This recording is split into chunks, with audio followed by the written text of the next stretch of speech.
सुरेखाताई यांना 2 मुलं होती. हे दोन्ही मुलं चांगल्या कामाला होती. एक दिवस सुरेखाताई लहान मुलाला म्हणतात की किशोर बाळा, बघ ना, तुझ्या बाबांची तब्येत 2 दिवसापासून बरी नाही. आपल्याला त्यांना डॉक्टरांकडे घेऊन जावं लागेल. सुरेखाताई आपल्या मोठ्या मुलाला किशोरला म्हणाल्या, जो ऑफिसच्या कामात व्यस्त होता. किशोर आईचे बोलणे ऐकून न ऐकल्यासारखे करत होता. काही वेळ सुरेखाताई तिथेच किशोरकडे आशेने पाहत उभ्या राहिल्या, पण त्याने काहीच उत्तर दिले नाही. सुरेखाताई पुन्हा त्याला बोलणार तेवढ्यात किशोरची बायको गीता बाहेर आली आणि म्हणाली, आई, तुम्हाला दिसत नाही का ते ऑफिसचे काम करत आहेत? तुमच्या तक्रारी तर दिवसेंदिवस संपतच नाहीत. आता त्यांनी ऑफिसचे काम करावे की तुम्हा दोघांकडे लक्ष द्यावे? आपल्या मोठ्या सुनेचे कडवड बोलणे ऐकून सुरेखाताई तिथून निघून गेल्या आणि त्यांनी आपल्या धाकट्या मुलाच्या संदीपच्या खोलीचा दरवाजा वाजवला. तेव्हा धाकटीतून मीनाक्षी बाहेर आली आणि म्हणाली, आई, अहो, एवढ्या मोठ्याने दरवाजा का वाजवत आहात? यांना आराम करण्यासाठी रविवारची एकतर सुट्टी मिळते आणि त्या दिवशीही तुम्ही निवांत झोपू देत नाही. सासू म्हणाली, ते सर्व ठीक आहे सुनबाई, पण माझे तुमच्याकडे महत्त्वाचे काम नसते तर मी ते आलेच नसते. अगं, तुझ्या बाबांची तब्येत ठीक नाही आणि त्यांना दवाखान्यात घेऊन जायचे आहे आणि हे संदीपच्या कानावर घालायचे आहे. लगेचच मीनाक्षी पण, आई, तुम्ही हे दादांना देखील बोलू शकता ना? तुम्ही विसरलात का मागच्या वेळेस बाबांना हॉस्पिटलमध्ये संदीप तर घेऊन गेले होते आणि तुम्हाला ठाऊक आहे ना, डॉक्टरांची फी किती जास्त आहे आणि वरून ते वेगवेगळ्या टेस्ट करायला सांगतात. मग त्यांना औषधांचा खर्च असतो तो वेगळाच. सारखे आमचेच पैसे खर्च करायला आमच्याकडे पैशांचे झाड आहे का? असे बोलून धाकट्या सुनेने सासूच्या तोंडावर दरवाजा बंद केला. आपल्या मुलांच्या हिस्स्याचे तर उत्तर दोन्ही सुनांनी दिले होते. त्यामुळे सुरेखाताई स्वतःला लाचार समजत होत्या. त्यांचे डोळे अश्रूंनी भरले. डोळ्यात आलेले पाणी साडीच्या पदराने पुसत त्या आपल्या खोलीत निघून गेल्या, जिथे त्यांचे पती श्रीधरराव झोपले होते. सुरेखाताई आपल्या पतीकडे पाहून रडायला लागल्या. तेव्हा श्रीधरराव जागे झाले आणि आपल्या पत्नीला म्हणाले, काय झाले सुरेखा, तू का रडत आहेस? सुरेखाताई म्हणाल्या, काही नाही, मला तुमची काळजी वाटते. श्रीधरराव म्हणाले, तू मुलांना सांगितलेस का मला डॉक्टरकडे घेऊन जाण्याबद्दल?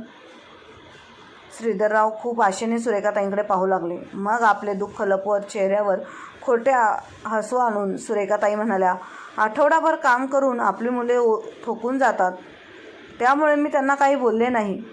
चला, मीच तुम्हाला हॉस्पिटलमध्ये घेऊन जाते. श्रीधरराव म्हणाले, अगं सुरेखा, मी तुला एक सांगू का, तुला अजिबात खोटे बोलता येत नाही. एवढी वर्ष झाली तुझ्यासोबत राहिलो आहे, त्यामुळे मला तुझा चेहरा व्यवस्थित वाचता येतो. मला चांगली ठाऊक आहे तुझ्या दोन्ही मुलांनी तुला उत्तरे दिली असतील. जाऊ देत, त्यांच्या संसारात आपली लुडबुड कशाला? शेवटी माणसाचे जेवढे आयुष्य असते तो तेवढेच जगतो. सुरेखाताई म्हणाल्या, अरे, तुम्ही असे का बोलत आहात? मी आहे ना. असे म्हणत सुरेखाताईंनी आपल्या पतीला आधार देऊन उठवले आणि बाजूच्या रिक्षावाल्याला बोलावून श्रीधररावांना हॉस्पिटलमध्ये घेऊन गेल्या. तिथे गेल्यानंतर डॉक्टरांनी एका गंभीर आजाराचा संशय व्यक्त करत त्यांना मुंबईतील एका मोठ्या हॉस्पिटलमध्ये घेऊन जाण्यास सांगितले. उदास चेहऱ्याने सुरेखाताई आणि श्रीधरराव घरी परत आले आणि रात्रीच्या वेळी श्रीधरराव तर झोपले, पण सुरेखाताईंच्या डोळ्यातून झोप गायब झाली होती. त्या विचार करत होत्या की ह्या वयात शरीर साथ देत नाही तर मुलेसुद्धा कशी दूर होतात आणि आपल्या आईवडिलांची जरासुद्धा काळजी घेत नाहीत. आईवडील जसे काही त्यांना नकोसेच वाटतात. जेव्हा आमची सारी जमापुंजी आम्ही मुलांच्या शिक्षणावर आणि त्यांचे करिअर बनवण्यासाठी खर्च केली, तेव्हा अजिबात हा विचार केला नव्हता की एके दिवशी आमच्यावर अशी वेळ येईल की आम्हाला दोन्ही मुलांकडे पैशासाठी हात पसरावे लागतील. ज्या माणसाने आपली सारी संपत्ती मुलांच्या नावावर केली, आज त्याच माणसावर उपचार करण्यासाठी त्यांच्याकडे मुलांकडे पैसे नाहीत. जर मुलांनाच आईवडिलांची काळजी नाही तर मग सुनांना तरी काय अपेक्षा ठेवणार? आता नवऱ्याला मोठ्या हॉस्पिटलमध्ये दाखल करण्यासाठी पैसे कुठून आणायचे? हा विचार करून सुरेखाताई काळजीत पडल्या. मध्यरात्र झाली होती. सुरेखाताईंची नजर श्रीधररावांकडे गेली तेव्हा त्या घाबरल्या, कारण ते जोरजोरात श्वास घेत होते. सुरेखाताई त्यांच्याकडे गेल्या आणि घाबरून म्हणाल्या, अहो काय होतंय तुम्हाला? पण ते बोलण्याच्या मनस्थितीत नव्हते. सुरेखाताई पटकन आपल्या मुलांकडे गेल्या आणि दोघांच्या खोलीचा दरवाजा वाजवू लागल्या. जोरात मुलांना आवाज देऊ लागल्या की दरवाजा उघडा, तुमच्या बाबांना काय झाले आहे बघा. मुलांनी दरवाजा उघडला. ते सर्वजण बाबांकडे गेले, पण तोपर्यंत इकडे काही करण्याआधी श्रीधरराव हे जग सोडून निघून गेले होते. सुरेखाताईंवर दुःखाचा डोंगर कोसळला. त्या खूप रडायला लागल्या. मुलांनी आईला धीर दिला. काही वेळाने श्रीधररावांवर अंत्यसंस्कार करण्यात आले.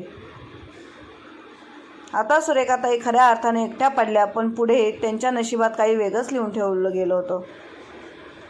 येणाऱ्या काही दिवसातच त्यांना काय पाहावे लागेल याची त्यांना कल्पनासुद्धा नव्हती. श्रीधररावांचा 13वा झाल्यानंतर दोन्ही भावांमध्ये भांडणे होऊ लागली आणि ही भांडणे एवढी विकोपाला गेली की त्यांनी घराची वाटणी करावी लागली. घर 4 खोल्यांचे होते, त्यामुळे दोन्ही सुनांनी आपापल्यासाठी 2-2 खोल्या घेतल्या आणि सुरेखाताईंचे सामान एका छोट्याशा स्टोअर रूममध्ये शिफ्ट केले. मुलांचे असे म्हणणे होते की आता बाबा तर या जगात नाही, तर मग आईला एकटीसाठी एवढ्या मोठ्या खोलीची काय गरज आहे? आई तर एक स्टोअर रूममध्ये राहू शकते. सुरेखाताई हा विचार करून हैराण झाल्या आहे की कसे या मुलांनी यांच्या पतीच्या मृत्यूनंतर वाईट टाकले आहे. पण त्यांना ठाऊक नव्हते की ही एक तर सुरुवात होती. आता सुरेखाताईंचा आपला स्वयंपाक खोलीवर देखील अधिकार राहिला नव्हता, कारण त्यांच्या दोन्ही सुनांनी स्वयंपाकघराची देखील वाटणी केली होती. सुरेखाताईंचे जेवणसुद्धा सुनांच्या मर्जीनुसार होते. दोन्ही सुनांच्या स्वयंपाक खोलीत सुरेखाताईंना जाण्यास प्रतिबंध होता. त्या दोघींवर सासूंच्या खाण्यापिण्याच्या समान भार असावा, ह्या गोष्टी ध्यानात ठेवून दोघींनी सुरेखाताईंच्या 3 वेळच्या जेवणाला 2-2 वेळच्या जेवणात बदलले. सकाळचा चहा आणि नाश्ता छोटी सून देत होती. संध्याकाळचा चहा आणि रात्रीचे जेवण मोठी सून द्यायची. बिचाऱ्या सुरेखाताई मन मारून कशात तरी दिवस काढत होत्या. हळूहळू दिवस सरत होते. सुरेखाताई पूर्वीपेक्षा आणखी म्हाताऱ्या आणि कमजोर झाल्या होत्या, पण कमजोर होऊनही त्या रोज नियमित मंदिरात जायच्या. आज जेव्हा सुरेखाताई मंदिरातून घरी परत आल्या तेव्हा आपल्या पतीच्या फोटोसमोर बसून त्या मागचे दिवस आठवू लागल्या. त्यांच्या डोळ्यात अश्रू येऊ लागले. तेव्हा त्यांची धाकटी सून आली आणि म्हणाली, हे घ्या जेवण ठेवलेलं आहे, जेवून घ्या. जेवणाच्या ताटामध्ये 2 शिळ्या चपात्या आणि पाण्यासारखी पातळ डाळीची आमटी होती. कालच्या घडलेल्या गोष्टीमुळे त्यांची भूक आधीच मेली होती, परंतु तरीही सुरेखाताईंनी एक वेळ जेवणाकडे नजर उचलून पाहिले तर त्यांची होती ती भूकही मरून गेली. आता कालचीच गोष्ट होती. धाकट्या सुनेच्या स्वयंपाक खोलीतून खूप चांगला खमंग वास येत होता. तेव्हा त्यांना समजले की सून साजूक तुपातला शिरा बनवत आहे, जो त्यांना खूप आवडतो. पण त्या शिरा मागू शकत नव्हत्या. खरे तर लहान मुले आणि म्हातारी माणसे एकसारखीच असतात. जेव्हा त्यांची धाकटी सून त्यांच्यासाठी चहा घेऊन आली तेव्हा त्यांनी हात जोडून शेवटी तिला विचारले की सूनबाई, आज तू शिरा बनवला आहेस का? जर शिल्लक असेल तर मलाही थोडा दे. एवढेच बोलण्याला उशीर करून मोठी सून जोरात आवाज देत म्हणाली, अरे देवा, म्हणजे दिवसभर तुमचे लक्ष स्वयंपाकघरात काय बनवत आहे यावरच लक्ष असते का? आता तुम्ही म्हातारी झाले आहात, त्यामुळे म्हातारपणात फक्त देवाचे नामस्मरण करा. हे बघा, माझ्या मुलांसाठी थोडासा शिरा बनवला होता. तुम्ही आजी असून आपल्या नातवंडांच्या जेवणावर नजर ठेवून नसता, याचेच मला आश्चर्य वाटते. सुनेचे हे असे बोलणे ऐकून सुरेखाताई त्यांच्या काळजावर वार झाल्यासारखे वाटले. खरंच आज अपमानाची हद्द झाली होती. सुनेच्या तोंडून मला लागतील असे शब्द ऐकल्यानंतर तिने बोललेला एक शब्द त्यांच्या मनावर आघात करून लागला. धाकटी तर धाकटी, पण नेहमी मोठी सून गीता देखील त्यांना बरेच ऐकवायची. नेहमीच त्यांना जेवण उशिरा दिले जायचे, त्यामुळे त्यांना जेवणाची वाट पाहत बसावे लागायचे. तोपर्यंत त्या उपाशीच असायच्या. एकदा त्यांना भूक सहन झाली नाही म्हणून त्यांनी देवासमोर ठेवलेला प्रसाद खाल्ला. प्रसाद खाताना त्यांच्या मोठ्या सुनेने पाहिले आणि म्हणाली, तुम्हाला लाज वाटायला पाहिजे सासूबाई, तुम्ही तर प्रसादसुद्धा चोरी करून खात आहात आणि कोणास ठाऊक दिवसभर आमच्या मागे काय काय खात असाल. आज मी पाहिले म्हणून बरे झाले, नाहीतर माहीतच झाले. एवढा अपमान झाल्यानंतर सुरेखाताई जोरजोरात रडायला लागल्या. पण त्यांना समजत नव्हते की अखेर जावे तर कुठे जावे, कारण काही झालं तरी त्यांना मुले आणि सून समोर राहण्याशिवाय दुसरा कोणताही पर्याय मार्ग नव्हता. सून सुरेखाताईंना स्वयंपाकघरात येऊन देत नव्हत्या, पण दोघींच्या घरातील वरवरची सर्व कामे त्यांच्याकडूनच करून घ्यायच्या. झाडू, फरशी, भांडी, तसेच भाज्या निवडून देणं, कपडे वाळत घालणे, एवढे कामे करून सुरेखाताई खूप थकून जायच्या. पण तरी त्यांना आपल्या सुनेचे बोलणे खावेच लागत होते. कधी कधी त्यांना असे वाटत होते की माझ्या एवढे खराब नशीब कोणत्याच आईचे नसेल. मुले तर माझ्याशी काही देणे घेणे नसल्याप्रमाणेच वागत आहेत. एकाकी मुलाने आजपर्यंत मला माझ्या खोलीमध्ये येऊन विचारले नाही की आई तू कशी आहेस, तुला काय हवे आहे का. त्यांचे काय, ते दोघे सकाळी लवकर उठून कामावर जातात आणि रात्री उशिराने घरी येतात. दोघांपैकी एकाला सुद्धा आईची काळजी नाही. बहुतेक म्हातारपणात हे सर्वच पाहायचे होते, म्हणून देवाने मला जिवंत ठेवले. लहानपणीच आईला ही मुले नजरेसमोरून दूर जाऊ देत नव्हते असत. त्याच आईची विचारपूस करणे तर दूरच, पण त्यांना आईकडे पाहणे देखील गरजेचे वाटत नाही. आईची अवस्था घरात पडलेल्या एका जुन्या सामानाप्रमाणे होती, ज्याची कोणालाही कदर नव्हती. एके दिवशी नेहमीप्रमाणे जेव्हा सुरेखाताई मंदिरात गेल्या, तेव्हा देवासमोर हात जोडून रडायला लागल्या. त्यांनी देवासमोर प्रार्थना केली, हे देवा, माझ्या सुनांना सद्बुद्धी दे. त्याच दिवशी योगायोगाने सुरेखाताई यांना त्यांची बालपणीची मैत्रीण निर्मला भेटली. ती भेटली मंदिरामध्ये आलेली होती. सुरेखाताईंना पाहताच तिने आपल्या मैत्रिणीला ओळखले, पण तिला रडताना पाहून निर्मलाजींना खूप वाईट वाटले. जेव्हा सुरेखाताई दर्शन घेऊन मंदिराच्या पायऱ्या उतरायला लागल्या, तेव्हा निर्मलाजीने आवाज दिला आणि म्हणाल्या, सुरेखा, तू मला ओळखले नाहीस का? ओळखशील, या चेहऱ्यावर एवढ्या सुरकुत्या पडल्या आहेत की आता माझा चेहरा पूर्वीसारखा राहिला नाही. तेव्हा सुरेखाताई म्हणाल्या, अगं नाही, मी तुला कशी विसरू शकते. निर्मला, खूप दिवसातून भेटली आहे, पण बालपणीच्या आठवणी अजून ताज्या आहेत. त्यापुढे म्हणाल्या, पण तू तर परदेशात तुझ्या मुलांकडे गेली होतीस ना. तेव्हा म्हणाल्या, पण तू अगं सुरेखा, काय सांगू तुला, माझ्या नवऱ्याच्या मृत्यूनंतर माझ्या मुलाने मला त्यांच्यासोबत परदेशात नेले नव्हते. पण जिथे परदेशात आपलेपणा कुठे असतो. मग काय, एका महिन्यातच परत माझ्या घरी आले. मी एकटीच राहते, त्यामुळे मनाच्या शांतीसाठी मंदिरात येत असते. आपल्या मैत्रिणींच्या चेहऱ्याकडे पाहत निर्मलाजी म्हणाल्या, सुरेखा, एक बोलू का. तुला भेटून आज खूप छान वाटले, पण तुझा उदास चेहरा पाहून मला असे वाटते की तुला काहीतरी दुःख आहे. काय झाले, मला सांगशील का. निर्मलाजींनी विचारले. तेव्हा सुरेखाताईंच्या मनामध्ये लपलेले दुःख त्यांच्या डोळ्यांबरोबर वाहू लागले. आपल्या जिवलग मैत्रिणीला भेटल्यावर सुरेखाताई आपले दुःख लपवू शकल्या नाहीत. त्या आपल्या मैत्रिणीच्या गळ्यात पडल्या आणि खूप रडायला लागल्या.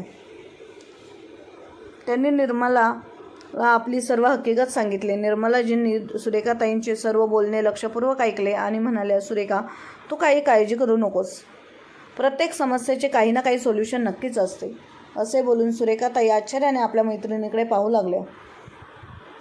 तेव्हा निर्मलाजी मैत्रिणीच्या खांद्यावर हात ठेवून म्हणाल्या, सुरेखा, माझ्याकडे तुझ्या समस्यांचे सोल्युशन आहे. तेव्हा निर्मलाजींनी आपल्या मैत्रिणीच्या कानामध्ये एक आयडिया सांगितली आणि म्हणाल्या, ही संधी उगीच से ना निकली तो उंगली को ढेडा करना ही पडता ही.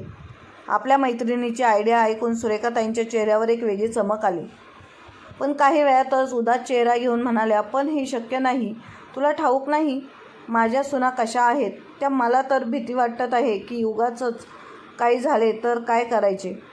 माझी सध्या जी अवस्था आहे त्याच अवस्थेत मी स्वीकारलेले ठरवले आहे. निर्मलाजी म्हणाल्या, सुरेखा, मी असताना तुला काही काळजी करण्याची गरज नाही. त्यापुढे म्हणाल्या, आपण उगाच या योजनेला सुरुवात करून. आपल्या मैत्रिणीचे बोलणे ऐकून सुरेखाताईच्या मनामध्ये थोडीशी आशा जागृत झाली. पण त्यांच्या डोक्यात अनेक प्रश्नांनी थैमान घातले होते आणि भीती हे दोन्ही भाव त्यांच्या चेहऱ्यावर दिसत होते.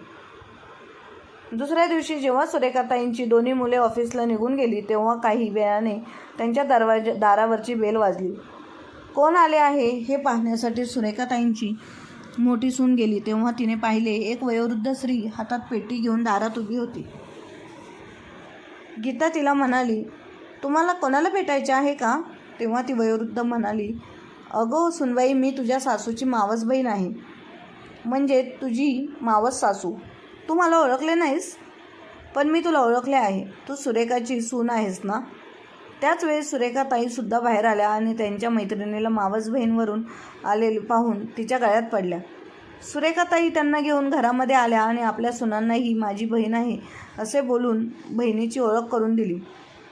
सुरेखाताईंनी निर्मलाजींना विचारले, अगं निर्मला, तू इथे म्हणजे भारतात कधी आलीस?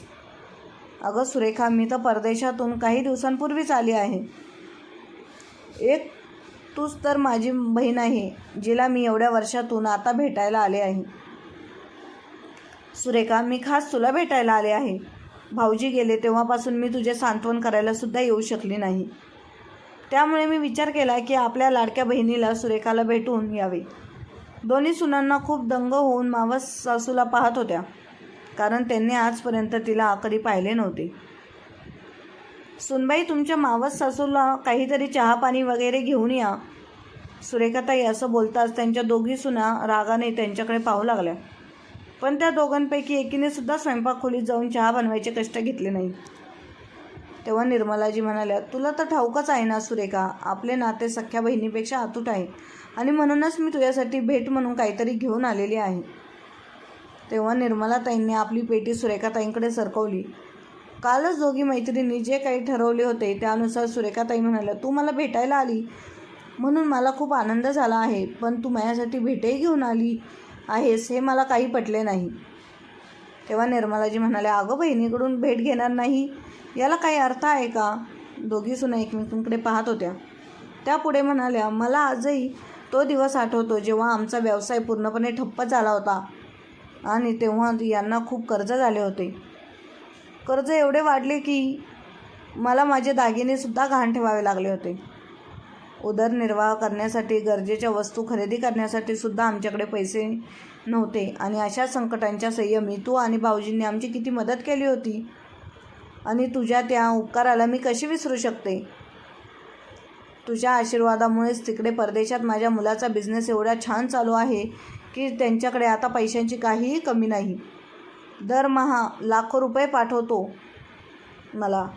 सुरेखा, तुझे उपकार मी आयुष्यात कधीच विसरणार नाही, पण माझी ही भेट स्वीकार कर. अगं, तुझ्या उपकारांपुढे माझी ही भेट काहीच नाही. काही वेळाने निर्मलाजी सुनांकडे पाहत म्हणाल्या, मला तर ठाऊकच आहे की तुझी मुले आणि सुना खूप चांगले आहेत, किती प्रेमाने वागतात तुझ्याबरोबर आणि तुझ्या तब्येतीची वरून दिसतच आहे की दोन्ही सुना तुला किती छान सांभाळत आहेत. म्हणून सुरेखाताई म्हणाल्या, अगं निर्मला, मला एक सांग, तू भेट म्हणून त्या पेटीत असे काय आणले आहे? निर्मला म्हणाली, या पेटीत माझे खानदानी दागिने आहेत आणि मला वाटते की माझ्या या खानदानी दागिन्यांवर जर कोणाचा हक्क असेल तर तुझा आहे. आणि आता तू हे घेण्यास नकार देऊ नकोस. आपल्या मोठ्या बहिणीचे प्रेम समजून घे, दागिने ठेवून घे आणि ही ह्या पेटीची चावी आहे, तुझ्याकडे सांभाळून ठेव. अजूनही सुरेखाताईंच्या दोन्ही सुनांनी सासूने सांगूनही घरी आणलेल्या पाहुण्यांना पाणी देखील विचारले नव्हते. पण ती दागिन्यांची पेटी पाहून दोघीही आपापल्या किचनमध्ये धावत गेल्या. मोठ्या सुनेने पटकन गॅसवर चहा करायला ठेवला आणि धाकटी डब्यातील ड्रायफ्रूट्स एका प्लेटमध्ये काढून मावस सासू समोर हजर झाल्या. त्या दोघींमध्ये मावशीची सेवा करण्यासाठी जणू स्पर्धाच लागली होती. एकीने चहासोबत भजी बनवून घेऊन आली तर दुसरी तुपातला शिरा बनवून घेऊन आली. निर्मला आणि आपल्या मैत्रिणीकडे वाकडे नजर करून गालातल्या गालात हसत होती. काही वेळाने निर्मलाजी सुरेखाताईंना म्हणाल्या, ठीक आहे सुरेखा, आता मी निघते. पण दोन्ही सुनांनी जेव्हा हे ऐकले की तिच्या घरी नोटांचा ढीग लागला आहे आणि ती एवढी मोठी श्रीमंत बाई आहे की भेट म्हणून पैसे नाही आणि दागिने घेऊन आली आहे, हा सर्व विचार करून दोन्ही सुना तिच्यासोबत प्रेमाचे नाटक करू लागल्या. मोठी सून म्हणाली, अहो मावशी, तुम्ही आत्ताच तर आला आहात, काही दिवस आमच्याकडे राहा, आम्हाला तुमची सेवा करण्याची संधी द्या. तेव्हा धाकटी सून मीनाक्षी निर्मलाजींच्या खांद्यावर हात ठेवून म्हणाली, तुम्ही इथे आलात तर राहिलात तर आमच्या सासूबाईंचे मनसुद्धा लागेल. नाही तर जेव्हापासून बाबा गेले आहेत बिचाऱ्या आमच्या सासूबाई तर सतत रडत असतात. दोघी सुनांनी आणि सुरेखाताईंनी मावस सासूला थांबण्याची विनंती केल्यावर निर्मलाजी एका रात्रीसाठी त्यांच्याजवळ थांबल्या. दोघी सुनांनी निर्मलाजींची सेवा करण्यामध्ये काहीही कसर बाकी ठेवली नाही. दोघींनी आपापल्या किचनमध्ये बनवलेले वेगवेगळे पक्वानं खाल्ल्यानंतर सुरेखाताईंना सुद्धा तुपातला शिरा खायला मिळाला. शिरा खाता खाता त्यांचे डोळे अश्रूंनी भरले, कारण हा तोच शिरा होता ज्यामुळे सुरेखाताईंना सुनेचे कडवे बोलणे ऐकावे लागले होते. रात्री जेव्हा सुरेखाताई आपल्या मैत्रिणीसोबत झोपण्यासाठी खोलीत गेल्या तेव्हा त्यांना आठवले की आज त्याआधी सारख्या घाबरलेल्या सुरेखाताई राहिलेल्या नव्हत्या. आपल्या मैत्रिणीबरोबर काही वेळ घालवल्यानंतर आज त्या एक आनंदाची अनुभूती करत होत्या. दोघी मैत्रिणी आज आनंदाद्वारे गेलेल्या पाहुणचारावर आपल्या हसू थांबवू शकत नव्हत्या. दोघी आसपास बराच वेळ गप्पा मारत होत्या. दुसऱ्या दिवशी सकाळी जेव्हा निर्मलाजी नाश्ता करून आपल्या घरी जायला निघाल्या तेव्हा सुरेखाताईसह दोन्ही सुना त्यांना गेटपर्यंत सोडवण्यासाठी आल्या. सुरेखाताई त्यांना म्हणाल्या, तू मला तुझे खानदानी दागिने देऊन जात आहेस, पण मी या दागिन्यांचे काय करू? तेव्हा निर्मलाताई म्हणाल्या, हे काय विचारणे झाले का? अगं, तुझ्या दोन्ही सुना खूप चांगल्या आहेत, पण तरी मी तर म्हणते जी सून तुझी जास्त सेवा करेल हे दागिने तू तिला द्यावे. असे बोलून निर्मलाजी तर निघून गेल्या, पण जाताना त्या ज्या काम करून गेल्या होत्या त्या कामाचा परिणाम त्याच दिवसापासून दिसायला सुरुवात झाली. दोन्ही सुनांनी सुरेखाताईंचे सामान स्टोअररूममधून काढून त्यांच्या जुन्या खोलीमध्ये नेऊन ठेवले आणि त्या खोलीला खूप चांगल्या प्रकारे सजवले. आता सुरेखाताईंना पुन्हा एकदा 3 वेळचे जेवण मिळायला लागले. दागिन्यांच्या पेटीला आधीच एक कुलूप होते, त्याची चावी सुरेखाताईंनी सांभाळून ठेवली होती. सुरेखाताईंनी ती पेटी आपल्या कपाटात ठेवून कपाटाला आणखी एक मोठे कुलूप लावले, ज्याची चावी ते नेहमी त्यांच्यासोबत जवळच असायची. आता दोघी सुनांनी समजून घेतले की त्यांची सासू आता एवढ्या लवकर तर त्यांना दागिने देणार नाही. त्यामुळे दोघींनी ठरवले की दोघी आपापल्या सासूची मनं जिंकतील. त्या दिवसानंतर दोन्ही सुना त्यांना सासूबाई म्हणता थकून नव्हत्या. दोघींनी आपल्या सासूची सेवा करण्यामध्ये जणू स्पर्धा सुरू केली होती. जिथे आधी पूर्ण घराची साफसफाई, भांडी, फरशीची जबाबदारी सुरेखाताईंवर पडली होती, आता ती सर्व कामे पुन्हा त्यांच्या दोघी सुना करू लागल्या होत्या. दोघी त्यांच्या खाण्यापिण्याकडे खूप लक्ष द्यायच्या चांगले, त्यामुळे सुरेखाताईंची तब्येत पुन्हा पूर्वीसारखी चांगली झाली. आता सुरेखाताई दररोज संध्याकाळी मंदिरात जायच्या आणि तिथेच मंदिराच्या अंगणात बसून काही वेळ आपल्या मैत्रिणीबरोबर निर्मलाजीबरोबर गप्पा मारायच्या. दोघी मैत्रिणी आपल्या बालपणीच्या आठवणी काढून हसायच्या. आता ज्या सुरेखाताई आपल्या पतीच्या मृत्यूनंतर आपले आयुष्य व्यर्थ समजायला लागल्या होत्या, त्यांच्या मनामध्ये जगण्याची उमेद पुन्हा जागृत झाली. सुरेखाताईंनी आपल्या मैत्रिणीला मनापासून आशीर्वाद दिला. त्यांनी विचार केला की जर निर्मला त्या दिवशी मंदिरात भेटली नसती तर आज मी सुनांकडून होणारा त्रास सहन करत राहिले असते. दोघी सुनांना वाटत होते की त्या पेटीत दागिने आहेत, पण त्या पेटीत तर पेपरमध्ये गुंडाळलेल्या दगडाशिवाय काहीही नव्हते. हे तर फक्त त्या दोघी मैत्रिणींनाच ठाऊक होते. काहीही न देता निर्मलाने मला खूप काही दिले असा विचार करत त्या होत्या की तेवढ्यात त्यांच्या कानावर छोट्या सुनेचा आवाज आला, आई, हा घ्या तुमच्या आवडीचा बदामाचा शिरा आणि हे मसाला दूध. मित्रांनो, कोणीतरी खरंच म्हटलं आहे की माणसाची कदर करायची असेल तर जिवंतपणी करा. मेल्यानंतर तर परकेसुद्धा रडतात. आज शरीरामध्ये जीव आहे तेव्हा लोक त्या माणसाकडे दुर्लक्ष करतात, पण जेव्हा त्या माणसाच्या शरीरातील जीव निघून जाईल तेव्हा म्हणतात खूप चांगला माणूस होता. तर मग मित्र आणि मैत्रिणींनो, तुम्हाला सुरेखाताईंनी आणि निर्मलाताईंनी त्यांच्या सुनांना शिकवलेला धडा कसा वाटला ते कमेंट करून नक्की कळवा. आणि आपली कथा आवडली असेल तर आपल्या चॅनलला लाईक, शेअर, सबस्क्राईब नक्की करा. धन्यवाद.